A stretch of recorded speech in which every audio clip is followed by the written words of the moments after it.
Hello అండి అందరికీ welcome back to my new video. ఈ వీడియో చాలా లేట్ అయిపోయింది. ఈ వీడియో యాక్చువల్లీ నిన్నో మొన్నో పోస్ట్ అయ్యి ఉండాల్సింది యూట్యూబ్లో. కాకపోతే నా యొక్క పర్సనల్ వర్క్స్ వల్ల ఈ వీడియో అనేది డిలే అయింది. So sorry for that. So ఇవాల్టి వీడియో యొక్క పర్పస్ ఏంటి అంటే వివిఐటి కట్ ఆఫ్ ర్యాంక్స్ 2025. ఈ వీడియోలో complete branch by branch and caste wise cut off ranks explain చేస్తాను. అండ్ లేట్ చేయకుండా వీడియో అనేది స్టార్ట్ చేసేద్దాం.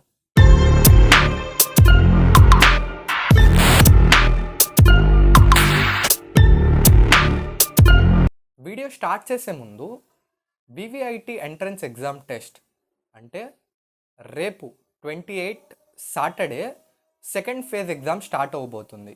సో వాళ్ళకి ఒక అడ్వైస్ ఏంటంటే ఒకసారి మీరు ఫస్ట్ రాసిన స్టూడెంట్ ఎగ్జామ్ పేపర్ని అంటే పేపర్ ఇవ్వరు మ్యాక్సిమం, ఒకసారి వాళ్ళ దగ్గర క్వశ్చన్స్ ఎన్ని అడిగారు, ఆ క్వశ్చన్స్లో మీడియం క్వశ్చన్స్ ఏంటి, టఫ్ క్వశ్చన్స్ ఏంటి, ఈజీ క్వశ్చన్స్ ఏంటి, ఇవన్నీ ఒకసారి కనుక్కొని మీరు ఎగ్జామ్కి వెళ్ళే ముందు ఒకసారి టాపిక్స్ అన్ని రివైజ్ చేసుకోండి. ఇది ఒక చిన్న advice. And coming to entrance exam test bus availabilities. So ఒకసారి మీకు స్క్రీన్ మీద వేస్తాను బస్ రూట్స్ ఎక్కడెక్కడ ఏమేమి ఉంటాయనేది.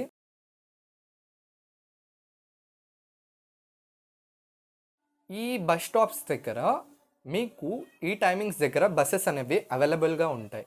నాట్ ఓన్లీ ఫర్ శాక్ students or volunteers and staff, exam రాసే వాళ్ళు కూడా ఈ బస్సెస్ అనేవి ఎక్కొచ్చు. అండ్ మీకు ఇంకొక బెనిఫిట్ ఏంటంటే ఇఫ్ ఇన్ కేస్ మీరు బస్సెస్ అనేవి మిస్ అయితే, ఒకవేళ అంటే ఎర్లీ మార్నింగ్ లేవకుండా బస్సెస్ అనేవి మిస్ అయితే మీకు స్పెషల్గా ఇంకో బస్ టైమింగ్స్ అనేవి పెట్టారు ఫర్ ఓన్లీ ఆ స్పెసిఫిక్ బస్ స్టాప్స్కి మాత్రమే.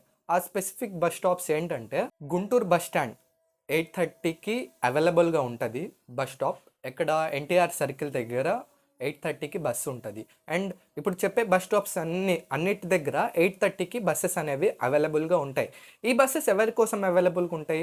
ఫస్ట్ అంటే ఎర్లీ మార్నింగ్ బస్సెస్ మిస్ అయిన వాళ్ళకి ఈ 8:30 బస్ స్టాప్ అనేది బస్ స్టాప్స్ దగ్గర బస్సెస్ అనేవి అవైలబుల్గా ఉంటాయి. So bus stand, Guntur bus stand NTR circle దగ్గర ఒక బస్ 8:30కి ఉంటుంది రెడీగా. And second, Tenali bus stop దగ్గర ఒక బస్సు ఉంటుంది. విజయవాడ వారధి bus stop and me Vijayawada bus stop దగ్గర ఒకటి ఉంటుంది, బస్ స్టాండ్ దగ్గర ఒక బస్సు అవైలబుల్గా ఉంటుంది. మంగళగిరి బస్ స్టాండ్ దగ్గర ఒక బస్ అనేది అవైలబుల్గా ఉంటుంది. పొన్నూరు ఐలాండ్ సెంటర్ దగ్గర ఒక బస్ అనేది అవైలబుల్గా ఉంటుంది. నంబూర్ పెట్రోల్ బంక్ దగ్గరే ఒక బస్ అనేది అవైలబుల్గా ఉంటుంది. సో ఈ బస్ స్టాప్ దగ్గర మీరు 8:30కి ఫస్ట్ బస్ మిస్ అయిన వాళ్ళు 8:30కి ఎక్కి మన కాలేజ్కి రావచ్చు. అండ్ రేపు ఎగ్జామ్ రాసే స్టూడెంట్స్ అందరికీ ఆ బిగ్ ఆల్ ద బెస్ట్. బాగా రాయండి, టెన్షన్ ఏం పడకండి. అండ్ లేట్ చేయకుండా కట్ ఆఫ్ ర్యాంక్స్ అనేది డిస్కస్ చేసుకుందాం. Before going to cut off, EAP set ద్వారా మన కాలేజ్కి ఎవరైతే స్టూడెంట్స్ రావాలనుకుంటున్నారో వాళ్ళకి చిన్న అడ్వైస్ ఏంటంటే ఫస్ట్ మీరు నేను చెప్పబోయే కట్ ఆఫ్ మార్క్స్ అనేది గోల్ పెట్టుకోకుండా దానికన్నా తక్కువ ర్యాంక్ అనేది మీరు ఏం పెట్టుకోండి. ఎందుకంటే కట్ ఆఫ్ ర్యాంక్స్ అనేవి ఇయర్ బై ఇయర్ మారుతూ ఉంటాయి. అండ్ నేను చెప్పబోయే cut off ranks previous year అంటే 2025ది. సో ఇదే వస్తుందా అంటే లేదు, ఇయర్ బై ఇయర్ మారుతూ ఉంటుంది. సో ఇది కొంచెం దృష్టిలో పెట్టుకోండి, బికాస్ ఈ ఇయర్ చాలా టఫ్ ఉండబోతుంది. సెకండ్ బ్యాచ్ ఆఫ్ యూనివర్సిటీ కాబట్టి సో చాలామందిని రిఫైన్ చేసి మరీ తీసుకుంటాం. రిఫైనింగ్ ప్రాసెస్ ఏంటి అంటే ఈ ర్యాంకింగ్ ప్రాసెస్ అన్నమాట. సో వన్స్ అది దృష్టిలో పెట్టుకొని మ్యాక్సిమం ర్యాంక్కి స్కోర్ చేయండి.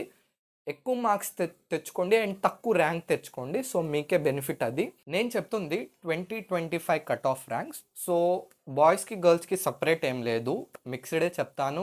అండ్ రౌండ్ 1, రౌండ్ 2, రౌండ్ 3 ఇలా ఏం సపరేట్గా చెప్పను, మిక్స్ చేసే చెప్తాను. బికాస్ మీకు ఇది ఒక ఐడియా ఉండాలనే చెప్తున్నాను. మీకు కూడా ఒక అవగాహన ఉండాలి, ఇంత ర్యాంక్కి నాకు సీట్ వస్తుంది అనేది. సో ఇది దృష్టిలో పెట్టుకోండి. సో ఫస్ట్ బ్రాంచ్ వచ్చేసి సిఎస్సి బ్రాంచ్ అండ్ క్యాస్ట్ వచ్చేసి ఓసీ క్యాస్ట్కి క్లోజింగ్ ర్యాంక్, ఓపెనింగ్ ర్యాంక్ కూడా చెప్పను, క్లోజింగ్ ర్యాంకే చెప్తాను. సో క్లోజింగ్ ర్యాంక్ వచ్చేసి 3,500 to 9,500 ర్యాంక్.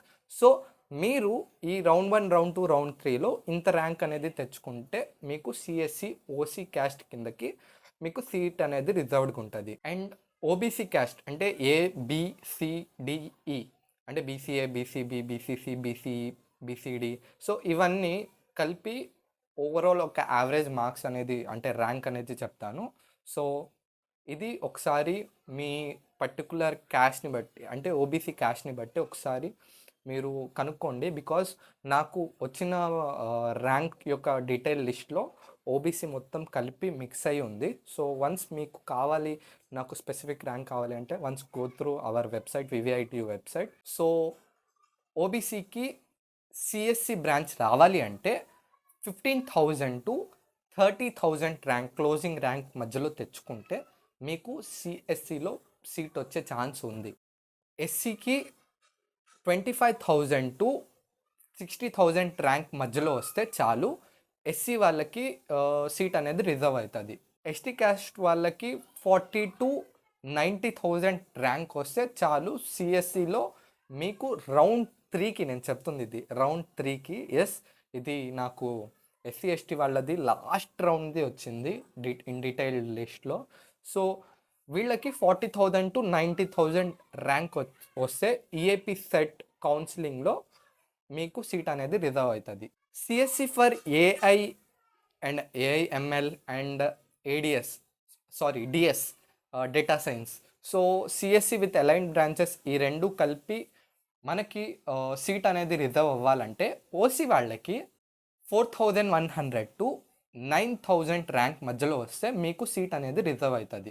ఓబీసీ క్యాస్ట్ వాళ్ళకి 19,000 to 25,000 మధ్యలో వస్తే మీకు సీట్ అనేది రిజర్వ్ అవుతుంది. ఎస్సీ అండ్ ఎస్టీ రెండు కలిపి 30,000 to 40,000 to 50,000 to 70,000 మధ్యలో వస్తే మీకు సీట్ అనేది రిజర్వ్ అవుతుంది. CSE aligned with CIC and IoT, internet of things, so internet of technology. So ఈ ఈ రెండు బ్రాంచెస్లో మనకి సీట్ రావాలి అంటే ఓసీ వాళ్ళు 11,000 to 14,000 ర్యాంక్ వచ్చి ఉండాలి.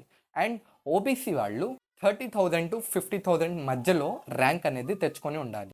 ఎస్సీ అండ్ ఎస్టీ వాళ్ళు 40,000 to అరౌండ్ 80,000 మధ్యలో ర్యాంక్ వచ్చి ఉండాలి. ఐటీ వాళ్ళు మీన్స్ ఇన్ఫర్మేషన్ టెక్నాలజీ, ఈ బ్రాంచ్లో మనకి సీట్ రిజర్వ్ అవ్వాలి అంటే ఓసీ వాళ్ళు 10,000 to అరౌండ్ 17,000 మధ్యలో ర్యాంక్ వచ్చి ఉండాలి. అండ్ ఓబీసీ వాళ్ళు 30,000 to 50,000 ర్యాంక్ మధ్యలో రావాలి. ఎస్సీ అండ్ ఎస్టీ వాళ్ళు 60,000 to 80,000 ర్యాంక్ మధ్యలో వచ్చి ఉండాలి. ఇవన్నీ first round, second round, third round OC OBC వాళ్ళకే, జనరల్ వాళ్ళకి ఈ రెండు, అండ్ ఇది ఎస్సీ ఎస్టీ వాళ్ళకి థర్డ్ రౌండ్ చెప్తుంది. సో ఈసీకి వచ్చేస్తే ఈసీ బ్రాంచ్ మనకి ఓసీ వాళ్ళకి సీట్ రావాలి అంటే 8,300 to 14,900 మధ్యలో ర్యాంక్ వచ్చి ఉండాలి. అండ్ ఓబీసీ వాళ్ళు 38,000 to 60,000 ర్యాంక్ మధ్యలో వస్తే మీకు సీట్ అనేది రిజర్వ్ అవుతుంది. ఎస్సీ ఎస్టీ వాళ్ళు అయితే 80,000 to 90,000 ర్యాంక్ మధ్యలో వచ్చి ఉండాలి. అండ్ కమింగ్ టు త్రిబుల్ వాళ్ళు 19,500 to అరౌండ్ 22,000 ర్యాంక్ మధ్యలో వచ్చి ఉండాలి for OC students. And OBC వాళ్ళైతే 40,000 to 55,000 ర్యాంక్ మధ్యలో వచ్చి ఉండాలి. అండ్ ఎస్సీ ఎస్టీ వాళ్ళైతే 90 to 1 lakh మధ్యలో ర్యాంక్ వచ్చి ఉండాలి for triple branch. And next వచ్చేసి మెకానికల్ బ్రాంచ్లో ఓసీ వాళ్ళకి సీట్ రావాలి అంటే 34,000 ర్యాంక్, అరౌండ్ 34,000 to 39,000 ర్యాంక్ మధ్యలో వచ్చి ఉండాలి. అండ్ ఓబీసీ వాళ్ళైతే 40,000 to 70,000 ర్యాంక్ మధ్యలో వచ్చి ఉండాలి. అండ్ ఎస్సీ ఎస్టీ వాళ్ళైతే 90,000 to 1.2 lakh ర్యాంక్ మధ్యలో వచ్చి ఉండాలి. And coming to civil branch 32,000 to 42,000 rank మధ్యలో వచ్చి ఉండాలి ఓసీ క్యాస్ట్ వాళ్ళు. అండ్ ఓబీసీ క్యాస్ట్ వాళ్ళు 60,000 to 70,000 ర్యాంక్ మధ్యలో వచ్చి ఉండాలి. అండ్ ఎస్సీ ఎస్టీ వాళ్ళైతే 1 lakh to 1.7 lakh మధ్యలో ర్యాంక్ వస్తే మీకు సీట్ అనేది రిజర్వ్ అవుతుంది. అండ్ వన్స్ మీకు అర్థం అవ్వకపోతే వన్స్ రివైండ్ చేసి చూడండి, ఒక్కొక్క ర్యాంక్ స్పెసిఫిక్ ర్యాంక్ చూడండి and go through your internet for OBC students. And నేను చెప్పిందే 2026 కౌన్సిలింగ్ ఈఏపీ సెట్ కౌన్సిలింగ్లో ఇంత సీట్ వస్తుంది అని హోప్స్ పెట్టుకోకండి. బికాస్ డిస్క్లైమర్ ఏంటంటే ప్రతి ఇయర్ మీకు మారుతూ ఉంటుంది, కట్ ఆఫ్ ర్యాంక్స్ స్ట్రాటజీస్ అనేవి మారుతూ ఉంటుంది. సో వన్స్ ఇది కన్సిడరేషన్లో పెట్టుకోండి. అండ్ ఈఏపీ సెట్కి ప్రిపేర్ అవుతున్న అందరికీ ఆల్ ద బెస్ట్ అండి. సో మంచిగా ఎగ్జామ్ రాయండి. ఐ గెస్ 160 బిట్స్ అనుకుంటా మీకు. సో 160 బిట్స్లో మీకు ప్రతి టాపిక్ అంటే ఏమేమి ఇంపార్టెంట్ టాపిక్ అవే చదువుకొని వెళ్ళండి. బికాజ్ 1 మంత్ ప్రిపరేషన్లో మీరు ఫర్ సపోజ్ మొత్తం ప్రిపరేషన్ అవ్వకుండా ఇప్పుడు స్టార్ట్ చేసిన వాళ్ళైతే ఇంపార్టెంట్ టాపిక్స్ చదువుకుంటేనే మీకు ఒక మంచి ర్యాంక్ అనేది వస్తుంది. And apply some cheat codes. So cheat codes apply చేయండి, ఎగ్జామ్ బాగా రాయండి. Waiting to see you guys in VVITU college. And మన కాలేజ్ గురించి డీటెయిల్డ్గా ఎక్స్ప్లెయిన్ చేస్తాను. Example from fees to canteen food దాకా మొత్తం ఎక్స్ప్లెయిన్ చేస్తాను. No worries. ఏమైనా క్వరీస్ ఉంటే కామెంట్ సెక్షన్లో పోస్ట్ చేయండి, నేను దానికి రిప్లై ఇస్తాను. అండ్ కావాలంటే వీడియో తీస్తాను దాని గురించి. అండ్ మీ అందరికీ ఆల్ ద బెస్ట్. అండ్ రేపు రాసే ఎగ్జామ్ స్టూడెంట్స్ అందరికీ ఆల్ ద బెస్ట్. బాగా రాయండి. అండ్ ఈ వీడియోకి ఇంతే. ఐ హోప్ మీకు కట్ ఆఫ్ ర్యాంక్స్ గురించి ఒక ఐడియా వచ్చి ఉంటుంది. అండ్ ఇంకా డీటెయిల్ ఏమైనా కావాలంటే ప్లీజ్ కమెంట్ చేయండి, ఛానల్ని సబ్స్క్రైబ్ చేయండి. ఇలానే మీ సపోర్ట్ ఉంటే కొత్త కొత్త వీడియోస్ చేస్తూ ఉంటాను. మీ సపోర్ట్ చాలా ఇంపార్టెంట్. సో సబ్స్క్రైబ్ చేసుకునే వాళ్ళు ప్లీజ్ సబ్స్క్రైబ్ చేసుకొనే వీడియో ఎండ్ చేయండి. సో రేపు ఇంకో కొత్త వ్లాగ్తో ఆర్ వీడియోతో మీ ముందుంటా. Until then see you, tata, bye.